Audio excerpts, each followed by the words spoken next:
কবি নজরুল ইসলামের একটা কথা ছিল কিংবা একটা লেখা এরকম ছিল, আমি জানি চিরজীবন আমাকে কাটতে হবে, কারণ আমি যে তোমাকে চেয়েছি।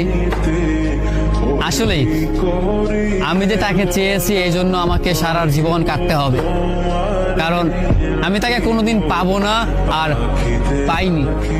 পাইনি বলেই আমার কান্না করতে হয়। তাকে আমি প্রচন্ড ভালোবাসি বলেই আমার কান্নাটা আসে, তাকে আমি আমার করে পাইনি বলেই আমার কষ্টটা হয়।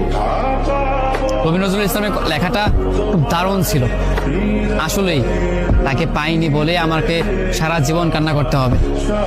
যদি সে আমার এই ভালোবাসাটা বুঝতো, আমার এই অসীম ভালোবাসাটা বুঝে আমাকে একটু বলতো যে আমি অন্যদের মতো কখনোই তোমাকে ছেড়ে যাব না, তাহলে বিশ্বাস করুন পৃথিবীতে হয়তো আমার চাইতে সুখী মানুষ আর কেউ হতে পারতো না।